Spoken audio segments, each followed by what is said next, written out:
ಲೋಕಸಭೆಗೆ ರಣತಂತ್ರ ಹೂಡಿದ ಬಿಜೆಪಿ 5 ಲಕ್ಷ ದೇವಾಲಯಗಳಲ್ಲಿ ಪ್ರಾಣ ಪ್ರತಿಷ್ಠಾ ಉತ್ಸವ ಆಚರಿಸಲು ಪ್ಲಾನ್ 2024 ಜನವರಿ 22ರಂದು ರಾಮ ಮಂದಿರ ಉದ್ಘಾಟನೆ ಕಾರ್ಯಕ್ರಮ. ಇದರ ಬಗ್ಗೆ ಎಲ್ಲರಿಗೂ ಗೊತ್ತಿರುವಂತಹ ವಿಚಾರವಾಗಿದೆ.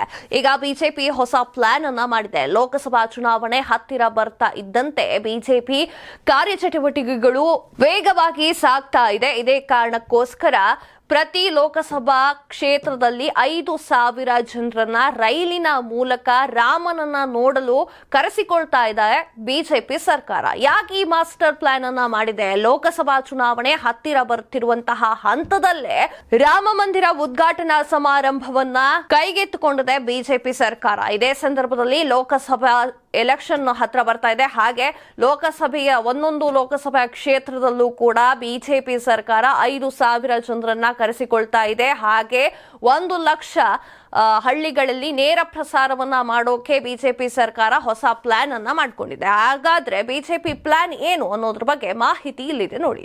ಅಯೋಧ್ಯೆಯ ರಾಮ ಮಂದಿರದಲ್ಲಿ ಬಾಲರಾಮನ ಪ್ರಾಣ ಪ್ರತಿಷ್ಠಾಪನೆಯ ನಂತರ ಅಯೋಧ್ಯೆಗೆ ವಿಶೇಷ ರೈಲುಗಳು ವಿವಿಧ ರಾಜ್ಯಗಳಿಂದ ಸಂಚಾರ ಮಾಡಲಿದೆ. ಭೇಟಿ ನೀಡಿದ ಜನರು ಹಿಂತಿರುಗಿ ತಮ್ಮ ಗ್ರಾಮದಲ್ಲಿ ರಾಮ ಮಂದಿರದ ಬಗ್ಗೆ ಚರ್ಚೆ ಮಾಡ್ತಾರೆ. ಅದನ್ನ ಬರವಾಗಿ ಮಾಡಿಕೊಳ್ಳಲು ಬಿಜೆಪಿ ತಂತ್ರವನ್ನ ಹೆಣೆದುಕೊಂಡಿದೆ. ಲೋಕಸಭಾ ಚುನಾವಣೆಯಲ್ಲಿ ರಾಮ ಮಂದಿರ ನಿರ್ಮಾಣದ ಲಾಭವನ್ನ ಪಡೆಯಲು ಬಿಜೆಪಿ ಸಜ್ಜಾಗಿ ನಿಂತಿದೆ. ಜನವರಿ 22ರಂದು ಅಯೋಧ್ಯೆಯ ರಾಮ ಮಂದಿರದಲ್ಲಿ ಬಾಲರಾಮನ ಮೂರ್ತಿಯ ಪಟ್ಟಾಭಿಷೇಕ ನಡೆಯಲಿದೆ. ಬಾಲರಾಮನ ಪ್ರಾಣ ಪ್ರತಿಷ್ಠಾಪನೆಯ ಬಳಿಕ ಏಪ್ರಿಲ್ ತಿಂಗಳಿಗೆ ಒಳಗೆ ದೇಶದಾದ್ಯಂತ 2.5 ಕೋಟಿ ಜನರಿಗೆ ದರ್ಶನ ಸೌಭಾಗ್ಯವನ್ನು ಒದಗಿಸಲು ಬಿಜೆಪಿ ಯೋಜನೆಯನ್ನ ರೂಪಿಸಿದೆ. ವಿಶ್ವ ಹಿಂದೂ ಪರಿಷತ್ ಮತ್ತು ರಾಷ್ಟ್ರೀಯ ಸ್ವಯಂ ಸೇವಕ ಸಂಘದ ಅಕ್ಷತಾ ಆಹ್ವಾನ ಕಾರ್ಯಕ್ರಮದಡಿ 10 ಕೋಟಿ ಜನರಿಗೆ ನೇರವಾಗಿ ಸಂವಾದ ನಡೆಸಲು ಪಕ್ಷವು ಯೋಜನೆಯನ್ನ ರೂಪುಗೊಳಿಸಿದೆ. ಬಿಜೆಪಿ ಅಧ್ಯಕ್ಷ ಜೆಪಿ ನಡ್ಡಾ ಮತ್ತು ಗೃಹ ಸಚಿವರು ಆಗಿರುವಂತಹ ಅಮಿತ್ ಶಾ ಇಂದು ಮ್ಯಾರಥಾನ್ ಸಭೆಯನ್ನ ನಡೆಸಿ ಈ ನಿಟ್ಟಿನಲ್ಲಿ ವಿವರವನ್ನ ಕೊಟ್ಟಿದ್ದಾರೆ. ಇಂದು ನಡೆದ ಸಭೆಯಲ್ಲಿ ದೇಶದ ಎಲ್ಲಾ ರಾಜ್ಯಗಳಿಂದ ಸಂಘ ಪರಿವಾರದ ನಾಯಕರು ಹಾಗೂ ವಿಎಚ್ಪಿ ನಾಯಕರು ಭಾಗವಹಿಸಲಿದ್ದಾರೆ. ಸಭೆಯಲ್ಲಿ ವಿಎಚ್ಪಿ ಮತ್ತು ಆರ್ಎಸ್ಎಸ್ನ ಕಾರ್ಯಕ್ರಮವನ್ನ ಯಶಸ್ವಿಗೊಳಿಸಿ ರೂಪುರೇಷು ಸಿದ್ಧವಾಗಿದೆ. ಪ್ರಾಣ ಪ್ರತಿಷ್ಠಾಪನೆಯ ದಿನದಿಂದ ಇಡೀ ದೇಶವೇ ಸಂತಸ ಪಡುವಂತೆ ಮಾಡಲು ಕಾರ್ಯಕ್ರಮವನ್ನು ರೂಪುಗೊಳಿಸಲಾಗಿದೆ. ರಾಮ ಮಂದಿರದ ಆಂದೋಲನದಲ್ಲಿ ಪ್ರತಿಪಕ್ಷಗಳ ಋಣಾತ್ಮಕ ಪಾತ್ರವನ್ನು ಹೆಚ್ಚು ಪ್ರಚಾರ ಮಾಡುವ ಬಗ್ಗೆ ಚರ್ಚೆ ಕೂಡ ನಡೀತಾ ಇದೆ. ಪ್ರತಿಪಕ್ಷಗಳ ಅಡ್ಡಗಾಲಿನ ಬಗ್ಗೆ ಕಿರುಪುಸ್ತಕದ ಸಿದ್ಧ. ಈ ನಿಟ್ಟಿನಲ್ಲಿ ಬಿಜೆಪಿ ಕಿರುಪುಸ್ತಕಗಳನ್ನ ಸಿದ್ಧ ಮಾಡಿದೆ.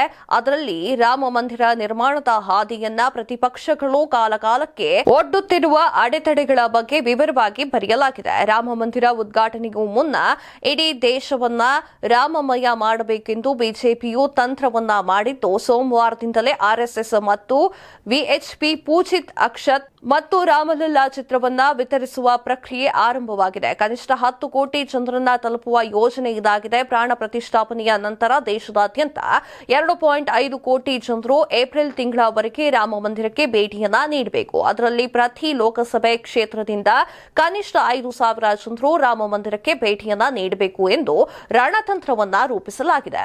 1 ಲಕ್ಷ ಹಳ್ಳಿಗಳಲ್ಲಿ ಪ್ರಾಣ ಪ್ರತಿಷ್ಠಾಪನೆಯ ನೇರ ಪ್ರಸಾರ. ಹೌದು, ಅಯೋಧ್ಯೆಯ ರಾಮ ಮಂದಿರದಲ್ಲಿ ಬಾಲರಾಮನ ಪ್ರಾಣ ಪ್ರತಿಷ್ಠಾಪನೆಯ ನಂತರ ಅಯೋಧ್ಯೆಗೆ ವಿಶೇಷ ರೈಲುಗಳು ವಿವಿಧ ರಾಜ್ಯಗಳಿಂದ ಸಂಚಾರ ಮಾಡಲಿದೆ. ಭೇಟಿ ನೀಡಿದ ಜನರು ಹಿಂತಿರುಗಿ ತಮ್ಮ ಗ್ರಾಮದಲ್ಲಿ ರಾಮ ಮಂದಿರದ ಬಗ್ಗೆ ಚರ್ಚೆಯನ್ನ ಮಾಡ್ತಾರೆ. ಪ್ರಾಣ ಪ್ರತಿಷ್ಠಾಪನೆಯ ದಿನದಂದು ಕನಿಷ್ಠ 1 ಲಕ್ಷ ಹಳ್ಳಿಯಲ್ಲಿ ಈ ಕಾರ್ಯಕ್ರಮ ನೇರ ಪ್ರಸಾರ ಮಾಡಲಿದೆ. ಅದಲ್ಲದೆ 5 ಲಕ್ಷ ದೇವಸ್ಥಾನದಲ್ಲಿ ಪ್ರಾಣ ಪ್ರತಿಷ್ಠಾಪನಾ ಉತ್ಸವವನ್ನು ಆಚರಿಸಲು ಪ್ಲಾನ್ ಅನ್ನ ಮಾಡಲಾಗಿದೆ. ಜನವರಿ 22ರಂದು ದೀಪಾವಳಿಯ ರೀತಿ ಆಚರಿಸಲು ಪಕ್ಷ ಯೋಜನೆಯನ್ನ ಮಾಡಿದೆ.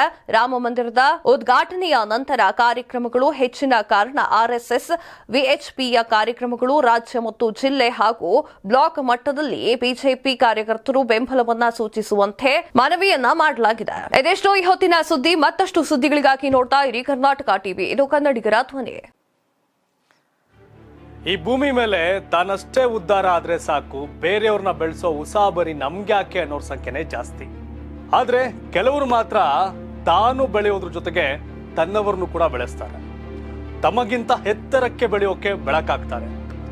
ಸಾಧಿಸುವ ಗುರಿ ಇದ್ದವ್ರಿಗೆ ದಾರಿದೀಪ ಆಗ್ತಾರೆ. ಇದೀಗ ನಾನು ಇತರರ ಭವಿಷ್ಯಕ್ಕೆ ಬೆಳಕಾಗುವವರ ಸಂದರ್ಶನ ಮಾಡಲು ಹೊರಟಿದ್ದಾನೆ.